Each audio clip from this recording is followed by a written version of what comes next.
Boa noite a todos, então. Como vocês sabem, hoje é nossa aula 3.1 de topografia. E quem assistiu a pré-aula vai conseguir acompanhar melhor daqueles que não assistiram. Por isso que eu recomendo sempre deixar o AVA em dia. Hoje nós teremos alguns conteúdos novos e alguns que a gente já viu que a gente vai fazer uma revisão. Então, no primeiro momento, eu vou corrigir o exercício da semana passada, que era um exercício que eu dei para vocês com os rumos já pronto, para vocês transformarem nos azimutes partindo pela esquerda, que são os azimutes utilizados no hemisfério norte. Vou compartilhar aqui com vocês, e aí vocês já corrigem o exercício. Então, ó, o primeiro, o rumo saindo do sul, indo para o oeste. Indo para o oeste. Como rumo, ele está saindo então lá de baixo e ele está indo sentido oeste, à direita. Então, o que, que eu faço? Eu vou ter 180 graus, que são dois quadrantes, e vou diminuir 15 graus e 5 minutos, tendo ali 164 graus e 55 minutos. Eu peço que vocês confirem todos os dados do exercício e anotem para que vocês depois corrijam com o trabalho de vocês. Então, 2 minutinhos aí, que é o tempo de subir mais galera também aqui para a aula.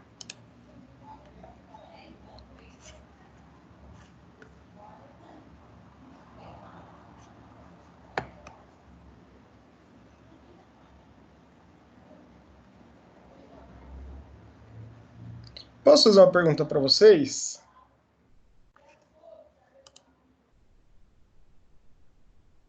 Vontade. O que, que você acha que a topografia pode te ajudar no mercado de trabalho?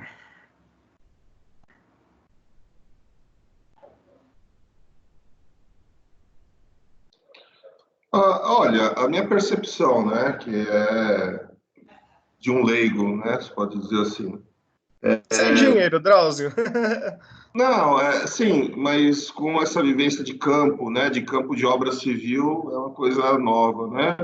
Mas com a vivência que eu tenho, assim, eu percebo que, assim, até pelo conteúdo, é um conteúdo até denso, eu até ia falar, nossa, é até pesada essa apostila, né, em relação a outras matérias, porque fala, fala, fala e você não consegue ver a aplicabilidade. Falta muito na apostila, se você me permite, né?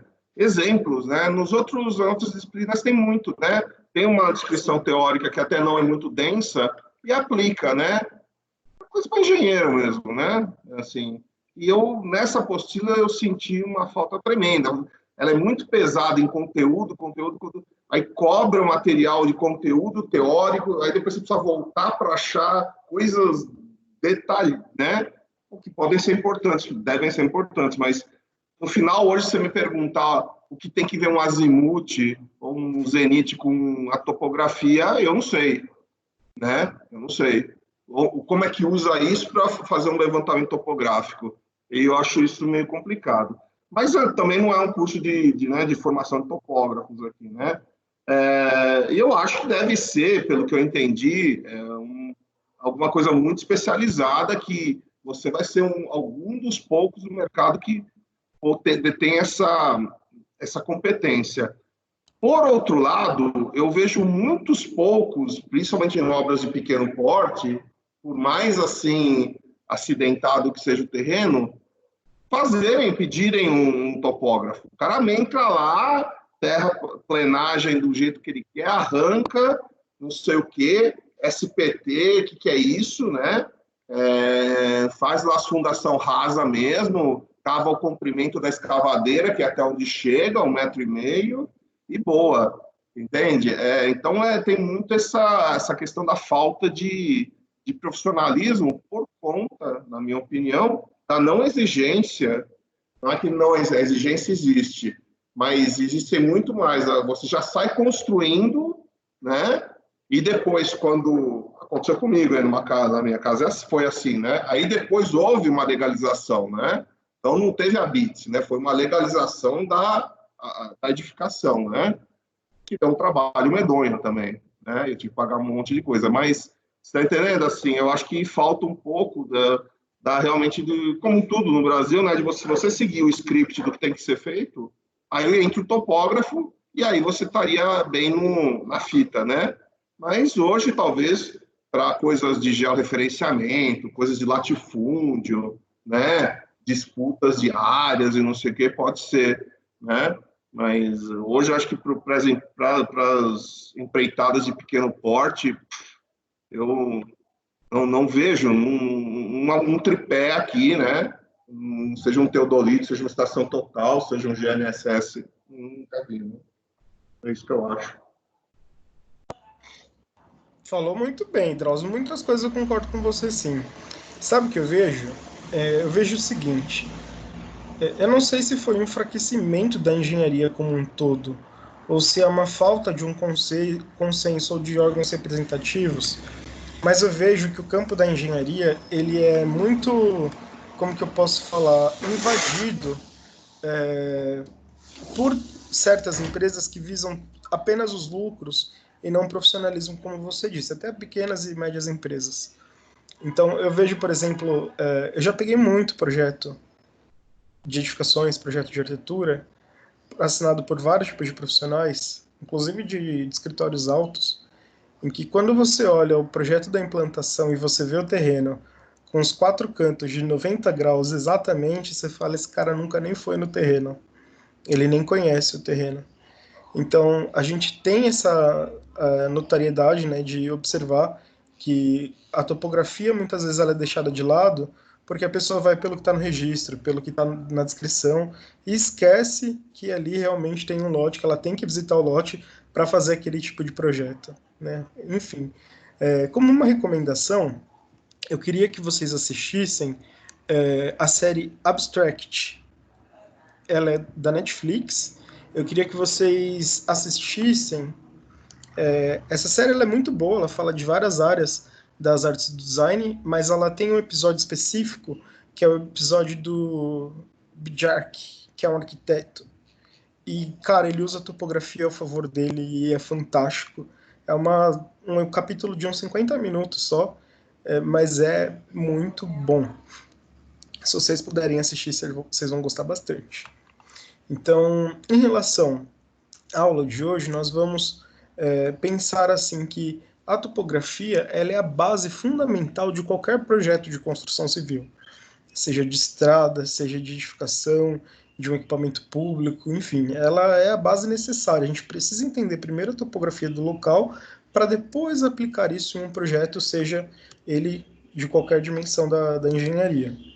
Então, o que eu estava compartilhando com vocês? Até esqueci. Vamos para cá. Todos enxergam o meu slide? Sim. Sim. Peraí.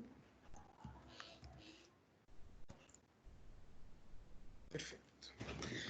Então, aqui nós teremos nossa aula de topografia e georreferenciamento na unidade 3, seção 1, em que nós vamos dar introdução à planimetria e à altimetria. Então, a primeira coisa que a gente tem que pensar são as direções, os ângulos, as distâncias, né? Porque a gente fala de topografia sempre com números, com cálculos, e a gente tem que entender isso. Então, as direções, os ângulos e as distâncias são grandezas fundamentais na topografia, pois determinam a posição de pontos na superfície terrestre, de diferentes níveis do terreno, nas orientações e nos alinhamentos de detalhes, nas superfícies e em trabalhos em campo. As direções elas são dadas por uma direção horizontal, que a gente pode utilizar como rumos ou azimuths. A partir da diferença das duas direções horizontais, define-se um ângulo horizontal. De acordo com Silva e esse outro teórico, a direção horizontal é uma projeção de uma direção espacial sobre um plano horizontal, em que o valor é lido sobre o círculo graduado de um equipamento topográfico ou fornecido digitalmente pelo equipamento. Só deixa eu admitir mais um aluno que entrou aqui.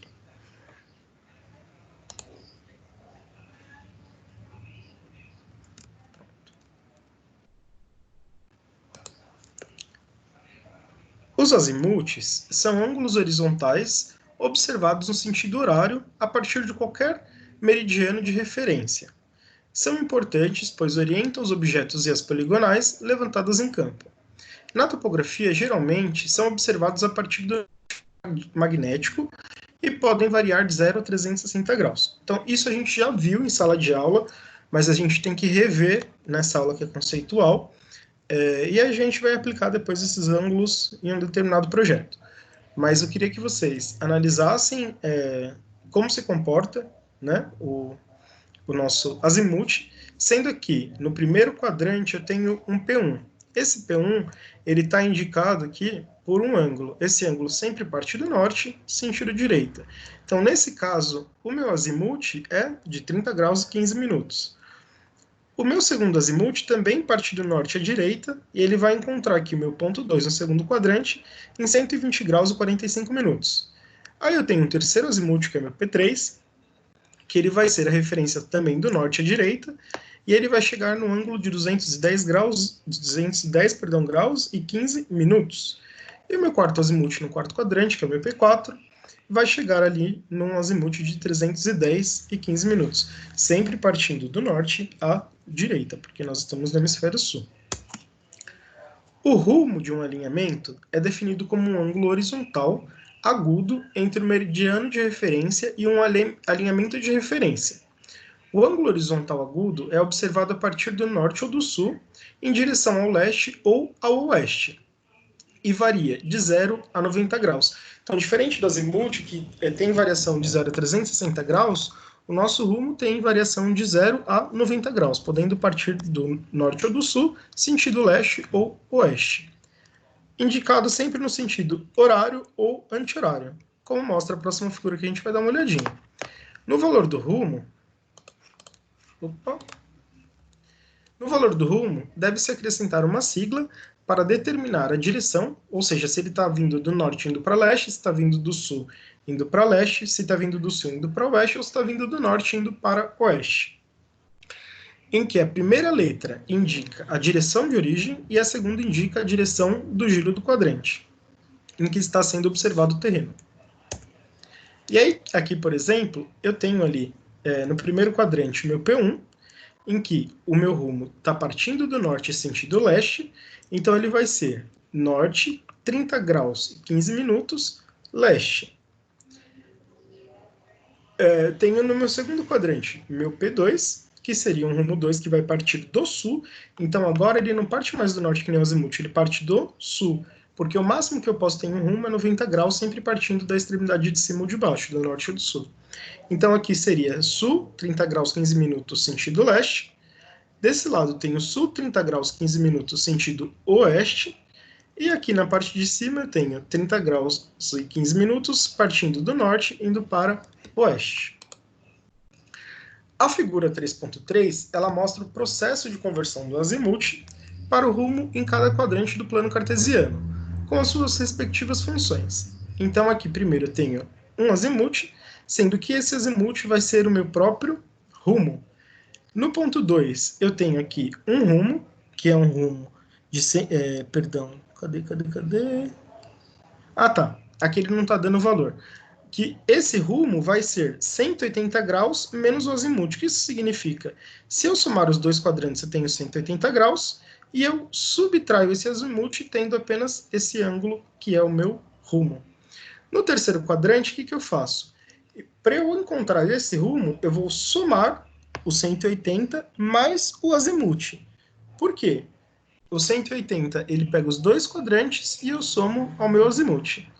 E aqui no meu quarto quadrante, como o meu rumo parte do norte indo para o oeste, eu vou somar 360 e vou diminuir o meu azimute. Então, no primeiro caso, quando a gente tem o rumo no quadrante primeiro, que seria um rumo norte-leste, o meu azimute é igual ao meu próprio rumo. Quando eu tenho um segundo quadrante, o rumo vindo no segundo quadrante, ou seja, saindo do sul indo para leste, eu tenho que o meu azimute é 180 menos o rumo. Quando eu estou no terceiro quadrante, que é quando ele está saindo do sul indo para o oeste, eu tenho um azimuth igual 180 mais o rumo. E quando eu estou no quarto quadrante, de norte para oeste, eu tenho 360 menos o rumo. Então, para cada parte em que o meu rumo estiver no meu plano cartesiano, eu vou ter uma funçãozinha ali de azimuth diferente. Só deixa eu admitir mais gente na sala.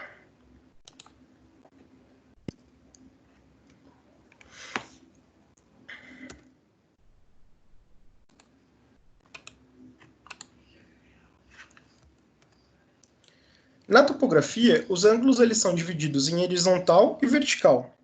O ângulo horizontal é o ângulo formado a partir da diferença entre duas direções horizontais quaisquer, medindo sempre na horizontal e com o equipamento nivelado. De acordo com os teóricos, o ângulo vertical é determinado a partir da diferença entre duas verticais, quaisquer não paralelas em um mesmo plano vertical. Possuem dois tipos de ângulos verticais: o ângulo vertical de altura, que é um ângulo em relação ao plano horizontal do observador, e o ângulo vertical zenital, que é um ângulo em relação à vertical do observador. As medidas de distâncias em conjuntos com as direções e ângulos são fundamentais na determinação de coordenadas e iremos abordar sobre as distâncias inclinadas e horizontal. Os teóricos definem a distância horizontal como a menor distância medida no plano horizontal perpendicular ao plano vertical, ou seja, é a distância topográfica entre dois pontos na mesma superfície terrestre. Já a distância inclinada, ou a distância geométrica, é a menor distância entre dois pontos situados em altitudes diferentes. Então, nós temos dois casos, no plano horizontal, onde nós não temos altura, e no outro plano, que é o plano geométrico, onde nós temos aí uma certa diferença entre as altitudes. O azimuth ele pode ser obtido a partir do norte magnético por meio de dois pontos de coordenadas conhecidas, assim como mostra a equação, que azimuth é arco tangente de derivada de x sobre derivada de y, onde delta x é a diferença das coordenadas num planas em x e delta y é a diferença das coordenadas planas em y. Dessa forma, você orienta sua poligonal e os seus pontos irradiados num campo, um certo campo.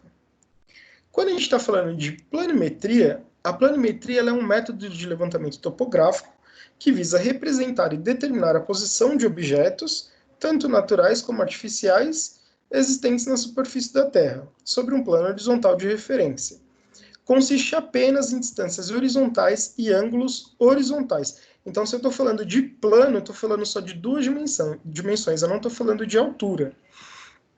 No Brasil, as coordenadas planimétricas são definidas por meio de rede planimétrica brasileira, que possui como referência as estações geodésicas espalhadas pelo território brasileiro.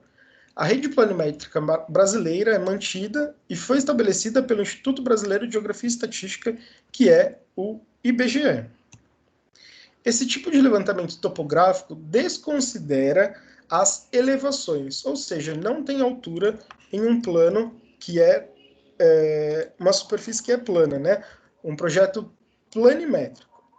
Entende-se por levantamento planimétrico o conjunto de operações que tem por objetivo a determinação da posição relativa de feições naturais ou artificiais na superfície terrestre, a determinação de um projeto horizontal.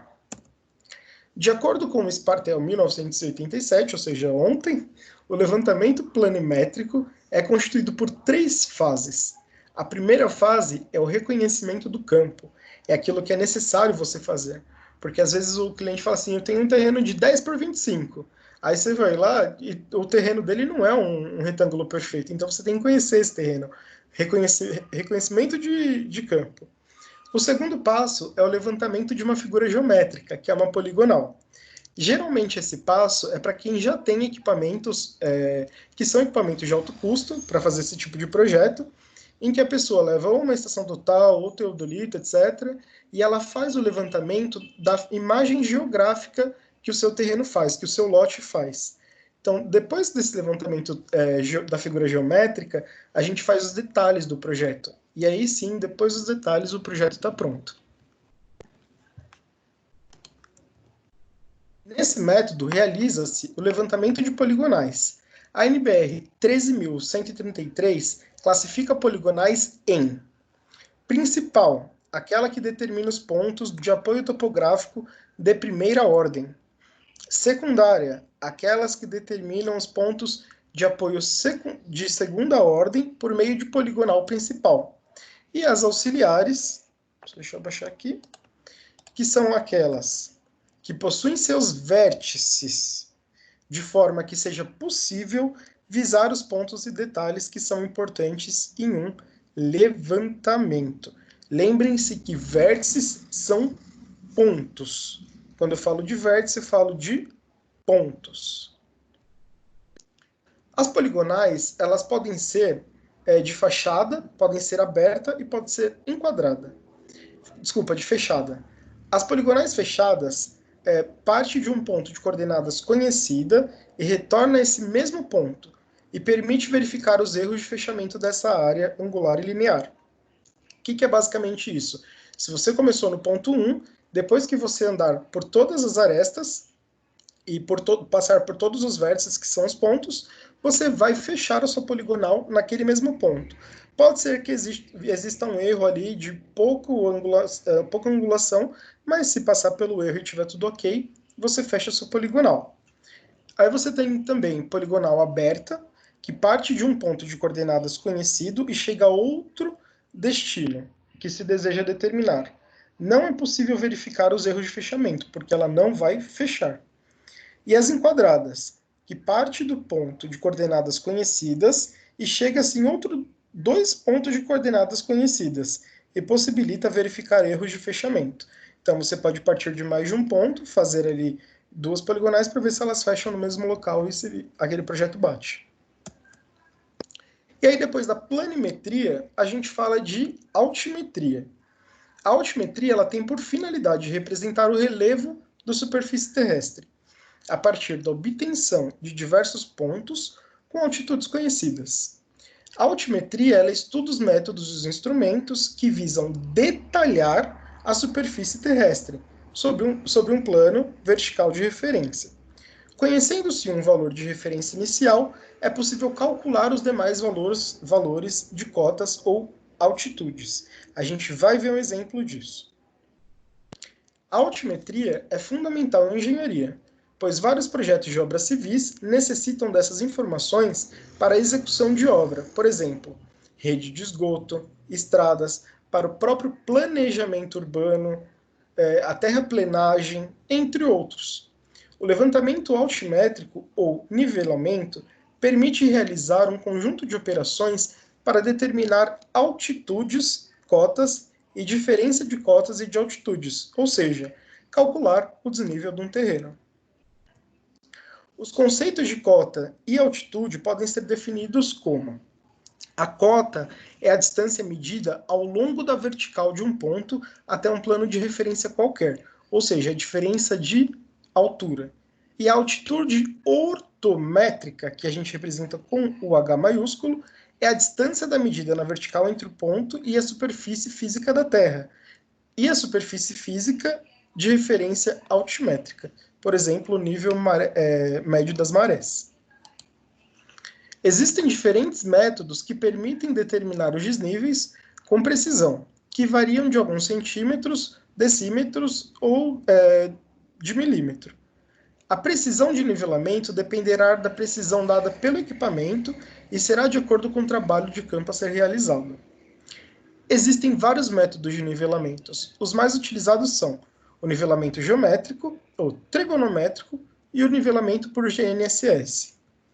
Aqui nós temos um exemplo de nivelamento geométrico, e na definição, o nivelamento geométrico ele visa a obtenção do desnível entre dois pontos, o ponto A e o ponto B, a partir de uma leitura de miras com auxílio de ópticos ou digitais. É mais preciso entre todos os tipos de nivelamento, podendo ser utilizados para fins topográficos como geodésicos. Então, se vocês notarem, existe um tripé ali segurando o nível, e o nível está mirando em duas miras, e a primeira mira, que é a mira A gente vai ter um nível, e na mira B a gente vai ter outro nível. Essa diferença de nível que vai me mostrar como que está se comportando a altura desse solo na altimetria. Nós temos nivelamento trigonométrico, né, que já envolve um pouco mais de matemática, onde nós temos que a diferença de nível é igual à distância horizontal vezes a tangente do meu ângulo inclinado, que é esse ângulo de abertura entre a horizontal e a projeção, mais a altura do teodolito, que é essa altura do teodolito, menos a altura do ponto de visão, que é a diferença entre o ponto até a chegada. Então, com tudo isso, eu tenho uma diferença de nível. Mais complexo esse, né? E o sistema GNSS, que é um sistema global de navegação por satélite, utilizado para a determinação de coordenadas, onde uma constelação de satélites permite determinar o posicionamento e a localização de um ponto em qualquer parte do mundo, sob variadas condições climáticas. No Brasil, as altitudes são definidas pela Rede Altimétrica Brasileira, que possui referências de nível materializadas por um conjunto de pontos pelo território brasileiro. Essa rede ela foi definida a partir de um datum altimétrico que, associado ao nível médio dos mares, dos mares determinado pelo maré gráfico em Imbituba, Santa Catarina. A rede altimétrica é mantida e foi estabelecida pelo Instituto Brasileiro de Geografia e Estatística. E aí, juntando as duas, que é a planimetria e a altimetria, nós chegamos na planialtimetria. Então, o levantamento planialtimétrico, ele parte da realização simultânea dos dois levantamentos, que é o planimétrico e o altimétrico. Com o intuito de descrever o relevo do terreno e seus detalhes, a gente tem esse levantamento planialtimétrico. O Brasil possui uma rede planialtimétrica que materializa as componentes planialtimétricas, que é a latitude e a longitude, E e N, do sistema geodésico brasileiro, a partir de um conjunto de estações geodésicas de monitoramento contínuo, que fazem parte da rede brasileira de monitoramento contínuo de sistemas, GNSS. Essa rede também é mantida e foi estabelecida pelo IBGE. O levantamento planialtimétrico ele permite a obtenção das informações no plano horizontal e no plano vertical, o que é de suma importância para projetos de engenharia. Com esse tipo de levantamento, permite conhecer o detalhe do relevo, consequentemente, possibilita o planejamento adequado na execução da construção de um projeto. Normalmente, são utilizadas estações totais para executar esse tipo de levantamento, porém, as técnicas de GNSS, estou falando de GNSS porque está na minha cabeça, GNSS, e as técnicas convencionais, com o uso dos teodolitos e de níveis, também possibilitam chegar às informações precisas e acuradas, obtendo-se assim uma descrição do relevo condizente com a realidade. E aqui, antes de eu passar o exercício que eu quero passar para vocês, eu vou descompartilhar essa minha primeira tela e vou com vocês. Deixa eu ver minha área de trabalho. Todos enxergam minha área de trabalho? Sim, professor. Ok, estou vendo. Sim. Eu vou com vocês para o GeoSampa, porque eu prometi fazer com vocês uma simulação. Não foi isso? Sim ou não? Sim, prometido, sim. Foi prometido, sim. Então, nós faremos isso hoje. Só deixa eu conferir a quantidade de aluno. Hoje nós só temos 19 alunos. Hoje foi fraco, hein? Então, o que eu preparei para vocês? Eu preparei para vocês um endereço específico que eu vou querer mexer, que foi um projeto que eu fiz. Os nomes que estão aqui no projeto são todos fictícios, tá? Então, eu tirei os nomes das pessoas e eu vou só me atentar a essa rua aqui, ó. Rua Padre Luiz Gonzaga, número 112. Fica na Vila Lourdes, Distrito Guaianazes. Então, eu vou lá no GeoSampa e vou procurar pelo endereço. Eu sei que é uma rua. E o padre, eu não sei como eles abreviam, mas eu vou colocar Luiz Gonzaga. Qual que era o número? 112.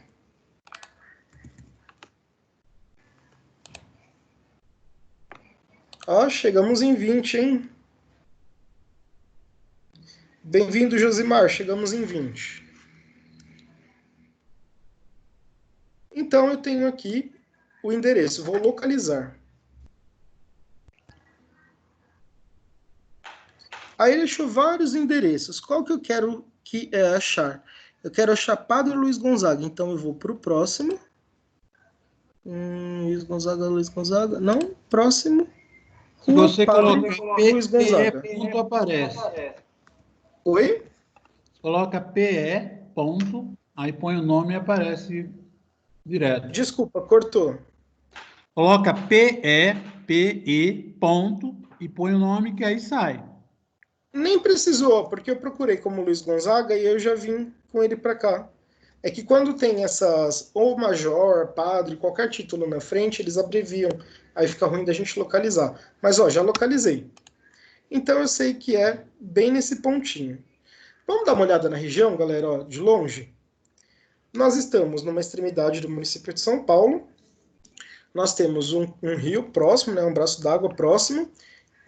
Na região administrativa, o distrito está em roxinho aqui, que é Guaianazes. Ele tangencia o distrito do Lajeado, José Bonifácio, está perto de Itaquera. E qual que é a subprefeitura? Subprefeitura Guaianazes. Do lado Itaquera, em cima Itaim Paulista, etc.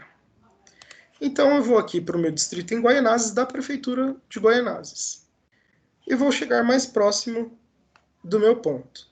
Todo mundo enxerga aqui também tem um braço de córrego por aqui? Tá bem perto do meu terreno, né? Um curso d'água. Mas com certeza ele é pavimentado.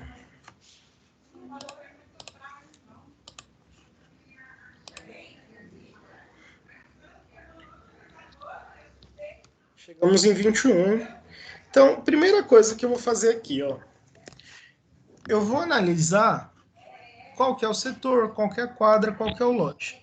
Então eu venho aqui em cadastro fiscal, e eu sei que o meu setor é o setor 115 do município de São Paulo. A minha quadra é a quadra 310, tá vendo que ela continua aqui?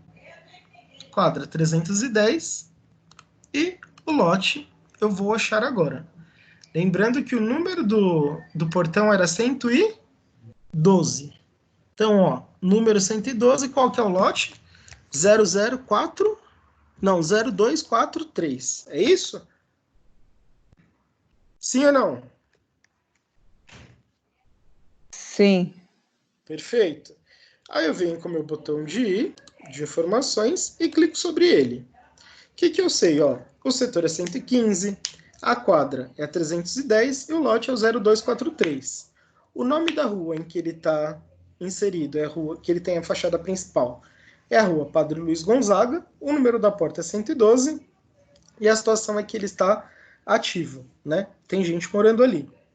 Tá falando para mim que a área do terreno é 210 metros e que tem uma área construída de 82 metros.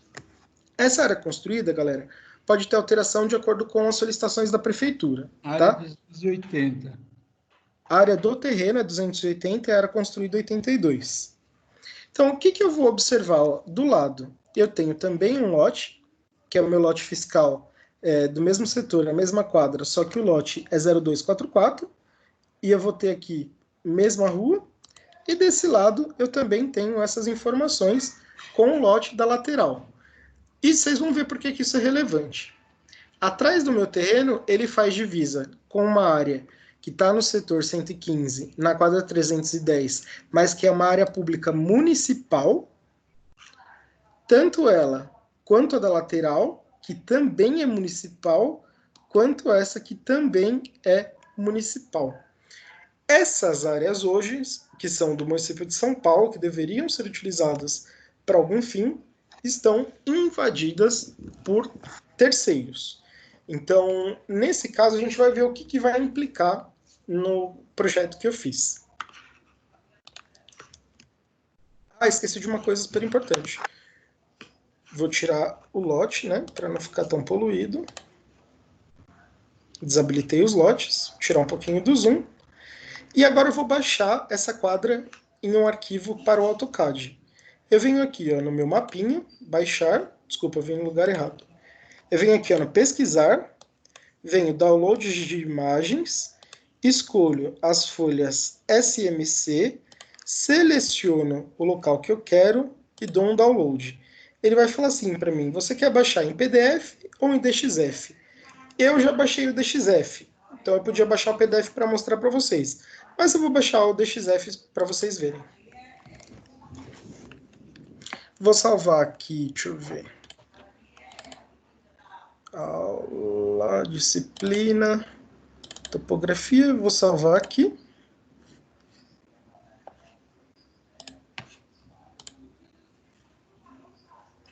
E aí eu posso copiar e colar esse arquivo que está zipado em outro local. Mas ele resolveu abrir direto aqui no meu AutoCAD. Olha como que ele vem, galera. Ele vem em uma folha em que, lembra que quando a gente estava aqui no GeoSampa, ele demarcou uma área azul? Ixi, deu uma carregada aqui, pode ser que não carregue a imagem. Mas ele pegou uma área certinho, quadrada. Essas áreas, deixa eu dar uma atualização.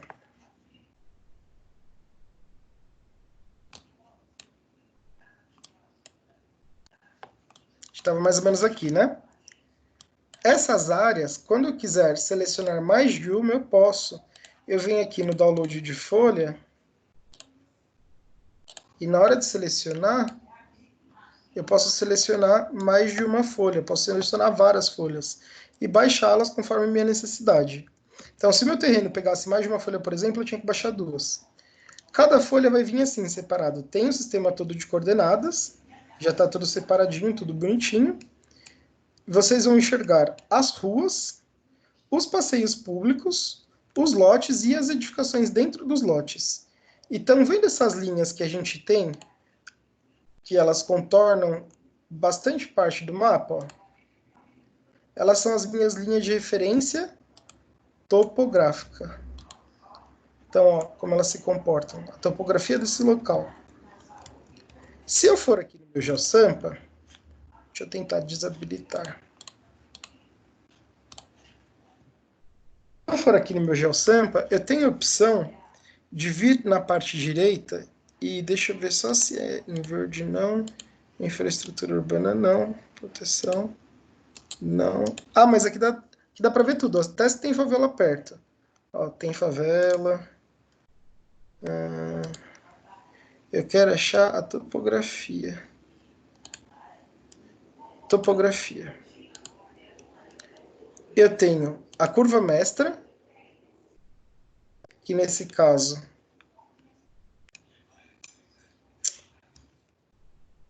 tá uma bosta. As curvas mestras, elas estão passando aqui nos locais, e se vocês separarem, elas vão subindo de 5 em 5 metros. No projeto, elas também estão de 5 em 5 metros. Se vocês observarem, eu tenho linhas topográficas pretas e um pouquinho mais avermelhadas. Essas são as curvas mestras, ó. Elas também são representadas. Então, eu tenho as curvas metras que vão de 5 em 5 metros, né? No caso, quando eu queira analisar, por exemplo, aqui está 755, aqui está 760, ou seja, está subindo. Aí aqui está 780, ou seja, está subindo. Que bosta, selecionei de novo. Desculpa, gente. E aí eu vou subindo, 785, tal. A referência disso é a referência do nível do mar. Então eu estou dando uma referência que esse terreno está subindo, ou seja, quando eu chego nesse ponto que é pequeno, ó, que depois só vai descendo, é porque aqui é o limite do meu, entre aspas, morro. Então, agora qual que é o problema? Ó? Sempre que eu tenho essas ilhas é o meu morro. Agora, entre elas, eu tenho pontos baixos, onde se eu tiver terreno, eu vou ter ali um acúmulo de líquido muito grande. Então, provavelmente, se vocês forem analisar essa rua aqui, que é a rua... Essa daqui de baixo, gente, o que está escrito aqui? Não sei o que lá, Pereira. Aulas Pereira. Ai, que droga essa seleção. Voltando para cá. Ó, deixa eu tirar a curva mestra. De Aulas Pereira. vocês vão reparar que ela começa alta, ela cai 5 metros, depois cai mais 5, e aí ela tem uma diferença até ela começar a subir de novo, e aí você pode ter um ponto baixo na rua, que se você tiver um terreno ali, vai ser um terreno que vai ser muito propenso a sofrer com enchentes e alagamentos. Então eu tenho essas curvas mestras que elas me dão diretrizes de como que vai subindo e descendo. Deixa eu dar uma atualização nesse mapa para eu tirar referências, senão ficar enlouquecido.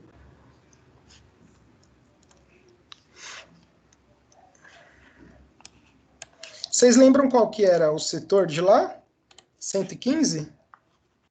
E a quadra qual que era?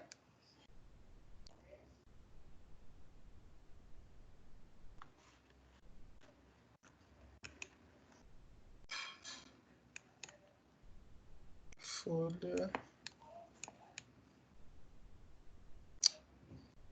Não dá para ver aqui.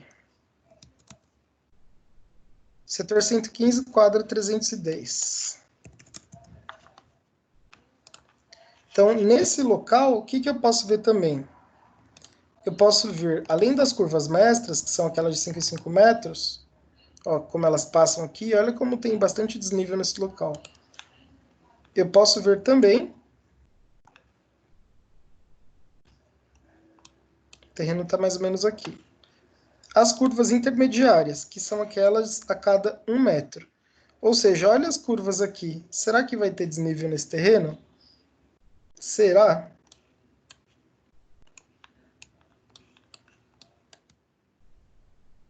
Voltando para a situação. Baixei a quadra, essa quadra aqui, que é a mesma dessa folha que eu já tinha preparado para vocês, ó, é a mesma folha, só que essa eu identifiquei o terreno, eu pintei ele, achurei ele de amarelo, para eu conseguir identificar ele melhor. Então, se eu vier mais ou menos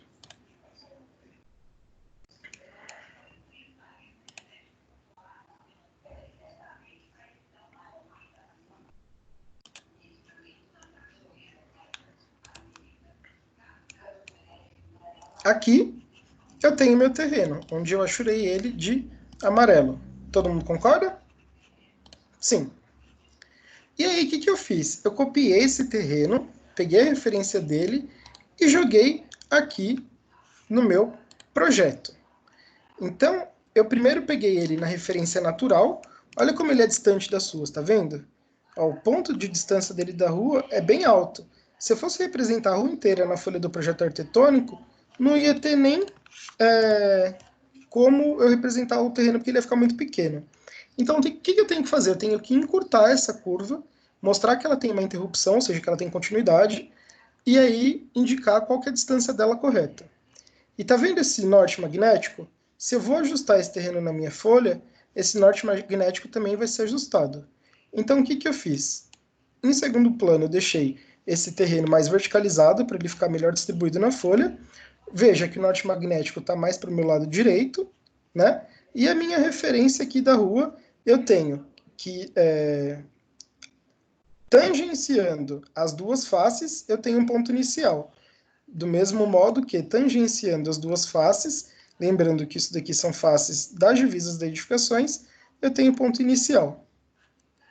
E aí eu joguei aqui para o meu projeto, aonde, lembra que o terceiro passo, desculpa, onde pegou feio, né? Onde o terceiro passo, vocês lembram que era fazer o detalhamento do projeto? Aqui eu detalhei. Então, o que vocês veem de rosa é o meu passeio público. Lembra da linha de interrupção, para não representar a rua inteira? Eu estou mostrando, ó, tem 58 metros de distância do meu ponto inicial, 58,60. E do outro lado eu tenho 99,98 metros do meu ponto inicial. Então eu estou dando as referências de onde começam os pontos do meu terreno. E aí eu tenho o meu terreno, que é esse que vocês têm achurado.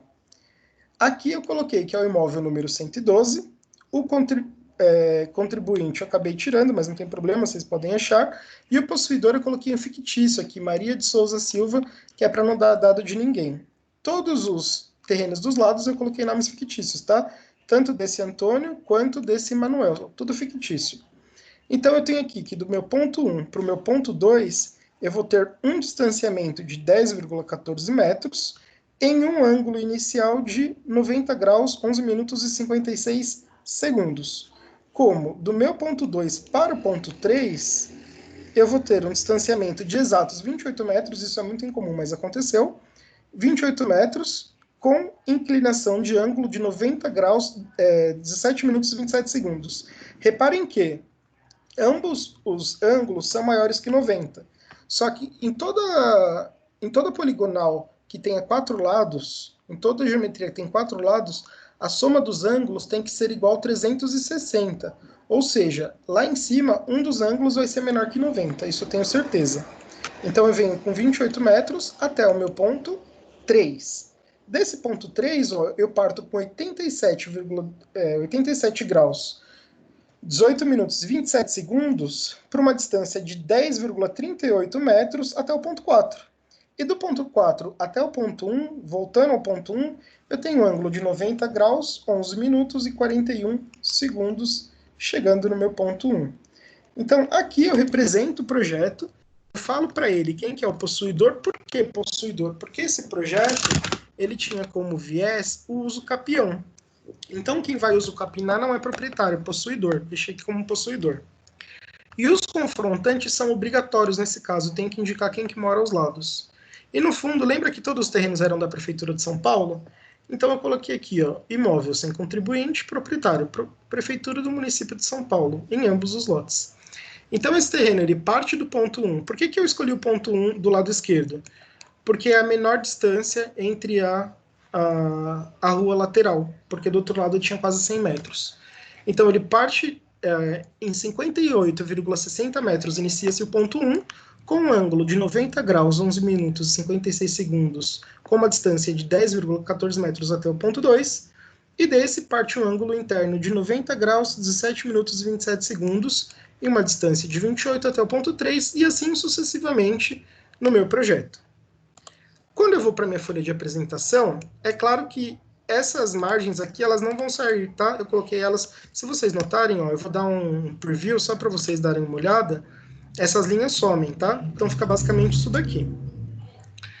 Nesse projeto, o que eu vou falar? Eu vou fazer assim, ó, do meu ponto 1 até o meu ponto 2, eu tenho um ângulo interno de 90 graus, 11 minutos e 56 segundos, em uma distância de 14. Vamos ver se está certo?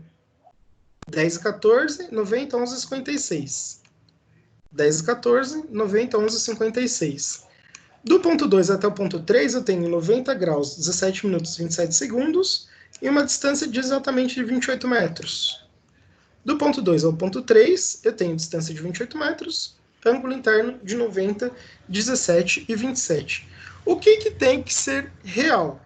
A soma dos meus ângulos internos deve dar 360 graus. E pode até ter um erro calculado, mas ele é muito singelo e ele vai significar aqui em minutos, até acho que, depende da situação, 5, 6 minutos. Na apostila de vocês tem uma explicação um pouco aprofundada em erros, só que lá faltam exemplos e faltam dados técnicos. Então não vou abordar os dados que tem lá e por isso eu preferi apresentar um projeto meu. E aí, o que eu tenho que ter, além das indicações das distâncias e dos ângulos? Eu tenho que indicar o perímetro total desse terreno e qual que é a área real dele. Então, como que eu faço isso? Ó, voltando do projeto, comando área. Eu vou clicar nos pontos.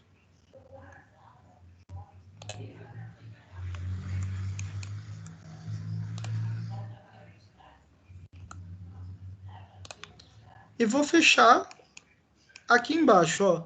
Na hora que eu der Enter, vai aparecer rapidamente o quadradinho cinza, ó. Enter.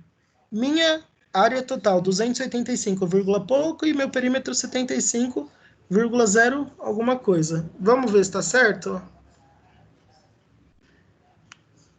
Minha área total deu um pouquinho mais, eu devo ter clicado um pouquinho fora, mas dá mais ou menos 285.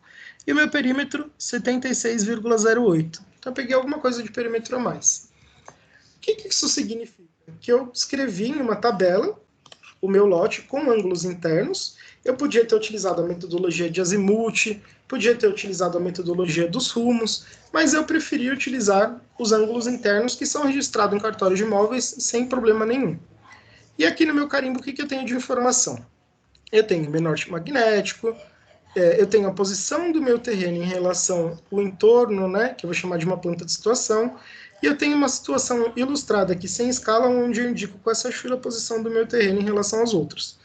Os terrenos de trás, como eu disse, são invadidos, então vocês podem ver que tem uma diferença de padrão de construção entre os terrenos que são mais regulares e os terrenos que são invadidos. Aqui eu vou ter uma tabelinha da área do meu terreno, então eu vou indicar a área que eu encontrei lá na tabela, aqui como 284,99 metros, com uma área construída de 135 metros. Essa área construída é um pavimento térreo que tem aqui na frente, que está churrado de vermelho, que fazendo a área vai dar 135 metros,09. E aí aqui eu coloco quem está prestando serviço, quem está fazendo o levantamento. Então aqui é um levantamento planimétrico, porque eu não coloquei as informações das curvas de nível, que seria plano e altimétrico, não achei necessidade.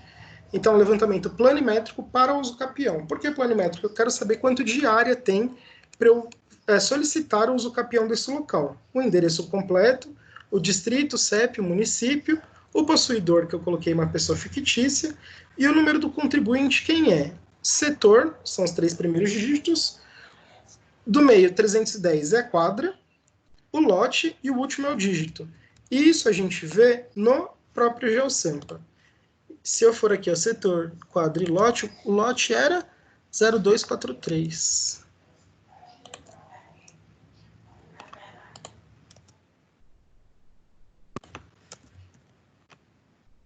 Vou localizar.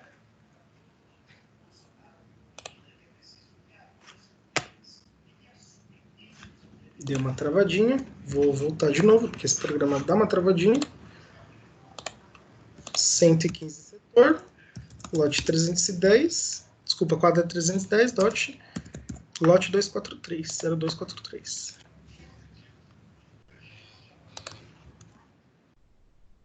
(115) aqui, 115.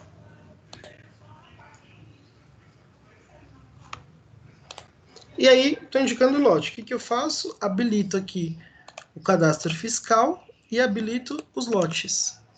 Venho e recolho a informação dele.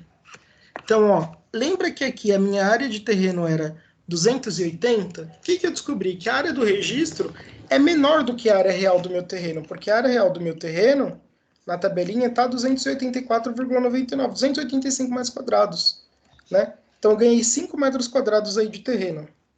E a construção, que é 82 metros, eu posso pedir a regularização para que a construção seja real, que, na verdade, tem 135,09 metros. E esse é um projeto padrão, uso capião, que você vai entregar para um possível advogado, um possível cliente, para que você faça um projeto técnico, utilizando medidas topográficas. E lembrando que, nesse caso, o projeto, por exemplo, não foi prestado por uma empresa de alto padrão, não foi prestado para algo grande, não, foi uma coisa pequena, em que a gente fez a conferência em loco, porque é obrigatório, das medidas, mas você vê, é um projeto pequeno e é um projeto que você pode ter uma rentabilidade ali. Bacana. Gostaram da aula de hoje? Muito legal, professor. Legal. Interessante isso aí. Boa. Nossa. Só faço uma pergunta. Você fez assumiu que a frente do terreno é paralela ao passeio. Por que você fez essa pressuposição? Porque é assim. Porque era assim mesmo. Você está entendendo? É porque esse terreno, ele está... tudo bem, você fez as referências pelo ângulo interno, mas ele está... Eu me fixei, eu falei, olha, a aresta da frente, ela está na direção tal, né? Para ela me dar uma posição realmente dizendo que... Para me dar uma direção, né? Está faltando uma direção nesse sentido. Você definiu o terreno com ângulos internos, né? Que é um quadrilátero, tudo bem. É só lembrar o pessoal que é 360 graus, porque é um quadrilátero, né? Se isso não fosse um quadrilátero, não era 360, né? Mas por que a linha 1, 2 está paralela ao passeio? Por que você está assumindo isso? Lembrando que a linha 1, 2 não está paralela ao passeio. Se vocês notarem, o ponto 1 exatamente. até o passeio, ela é 1,33 metros e o ponto 2 até o passeio é 1,32 metros. Então a referência é o passeio. Tá bom. Não está explicado. Tá bom. Mas aí, se você quiser deixar a referência também nessa linha, você pode. A única coisa que está pegando aqui que é o seguinte, aqui nós não temos um ângulo de 90 graus perfeito. Então, por isso que a gente já parte com um ângulo diferente de 90 graus. Entendi. Ficou respondido? Sim. Mais perguntas, galera?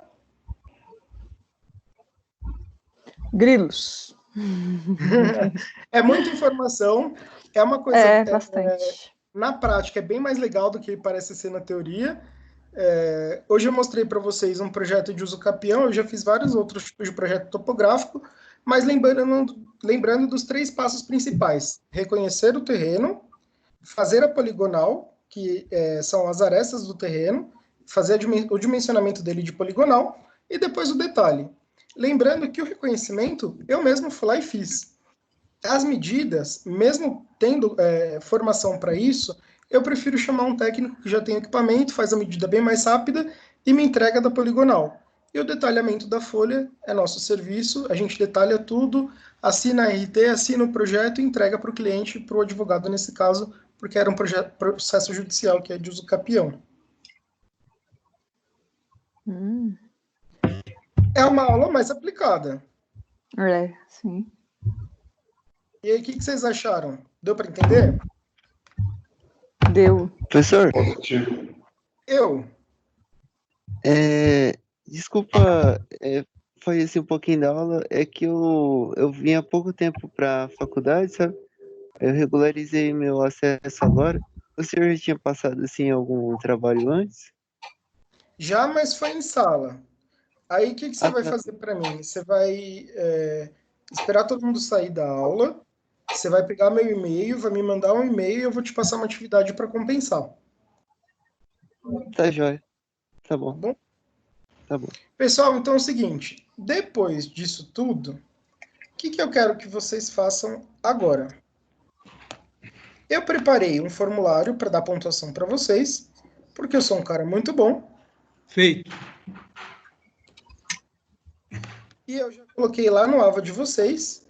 E vocês podem mirar a câmera aqui no QR Code da tela de vocês e abrir o formulário. Quem não conseguir abrir pelo QR Code, já está na seção 3.1. Então, vocês podem entrar lá no Ava, está na seção 3.1, vocês conseguem acessar. Oi? 50 foi pouco, hein? Esse 50 é porque nas questões eu não consigo colocar, por exemplo, 150 ou 200. O máximo são 100. Então, eu vou pegar esse 50 e vou multiplicar por 10. Respondido, estava fácil. Professor, cortou quando você estava falando aí, deu uma parada na minha internet. Qual que é o trabalho? Esse QR Code é um formulário eletrônico online. Você vai entrar nesse formulário que está no QR Code, mas também está com o link lá no Ava. Vai responder o formulário e são 500 pontinhos para vocês de trabalho em sala. Na semana que vem, teremos uma avaliação. Lembrando que vocês têm 48 horas para responder, ok? Esse trabalho. Tá bom. Tá bom, galera? Então, mandem no grupo de vocês. Eu agradeço muito a participação de vocês hoje na aula. Foi fundamental, foi extremamente importante. O QR Code não estava aparecendo para vocês, agora tá. Foi extremamente importante. Vocês fazem a diferença na aula. Então, por gentileza, não deixem de assistir a aula online no horário que o professor está aqui. Tá bom? Ô, Felipe. Oi. Essa avaliação do dia 20, você vai ter sempre, vai ser focado mesmo em rumos e azimuth, né? Em tudo que eu passei até agora.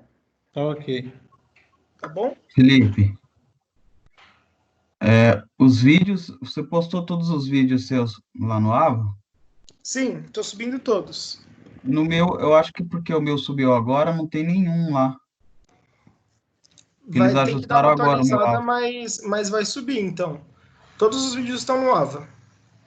No meu eu já verifiquei que não tem nenhum. Você tentou Como fazer para estudar? Já, ele falou que ia subir, só que subiu não.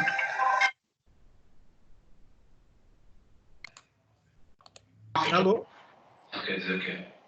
Fala, professor. Muito Peraí, obrigado. quem estava falando era o Célio? Se eu gostar do resultado, quem sabe eu te compro. O Júlio está Pessoal, falando. quem tá com a TV ligada, por gentileza, desliga o fone que eu estava ouvindo o aluno, por gentileza. Quem estava falando, gente, que eu perdi o fio da meada?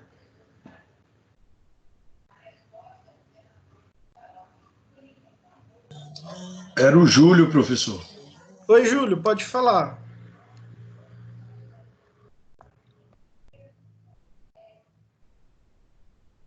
Júlio? Ela estava desligada aqui. Então, não tem nenhum vídeo seu gravado lá no Ava. Dá uma olhada lá que tá lá. Já postei. Se não estiver aparecendo para você, dá uma chamada no Nelson e fala que está com dificuldade nova. Beleza. Mas aí Bom? qualquer pessoa pode passar para mim o link, né? Ou Pode não? também, pode.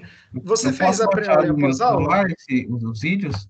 Se eu conseguir aqui? Não dá para baixar porque o YouTube não Não? baixa. Você tem que Ah. ter outro recurso e tal, mas você pode assistir pelo YouTube. Mas eu posso baixar se eu conseguir, né? Se você conseguir, pode baixar, não tem problema nenhum. Tem Beleza. um aplicativo que ele consegue transformar, né, o vídeo Dá. do YouTube em um outro, sim. não é? Isso. É É isso que você verdade, quer fazer, né? ele transforma em MP4 o link, é verdade. Era assim. Isso, lembra disso? A gente fazia isso com as Ó, músicas. mas lembrando Felipe. que essas aulas são de reprodução não Autoral, autorizadas, tá? Eu não É. deixo reproduzir isso. Então, esquece, rapaz. Faz o seguinte, pega o link e cola na sua pastinha, e daí você acessa quando quiser ver. Né? O Felipe, Oi. só para o pessoal ficar situado, está postado na unidade 3, seção 1. Se vocês clicarem lá, já sai o exercício, tá? Isso, é isso que eu já falei também. Tá lá já. Professor, Oi. esse exercício de hoje, ele tem quanto tempo para responder? 48 horas. E o da semana que vem vai ser durante a sua aula ou você também vai dar 48 horas? Vou pensar no caso. Professor, Ah, todo mundo 48 horas. já Até Eu vou azedou, pensar hein? no caso porque hoje veio metade da turma só do que da semana passada, porque tá todo mundo assistindo a Marília Mendonça. Aí, ó, Eu- manda zap pro pessoal e Eu fala sou para comparecer celular. na aula. Fala assim que o professor ficou muito triste. Vou colocar. Não, já coloquei que o senhor falou que tá tendo live. Coloquei no grupo. Fala assim que eu sei Gente, muito cadê bem quem tá vendo a live. Ai, Mas eles perderam, não A perderam? A prova, aula de hoje a foi prova legal. vai ser semelhante a esse Não, formulário? foi professor? muito. Esse formulário é uma espécie de treino para a prova, Ah, mas a sim. prova vai estar bem tranquila, gente. Eu só cobro realmente aquilo que eu explico, Beleza, então. tá bom? beleza. Tá bom. Gente, então foi um prazer estar aqui hoje de noite com vocês. E assim que o vídeo subir para mim, eu subo no YouTube e posto no Ava. Tá bom, Beleza. sextou. Abraço, galera. bom. Até Obrigado, mais. galera. Isso. Tchau, gente. Obrigado, professor. Até mais. Até. Cadê o aluno novo?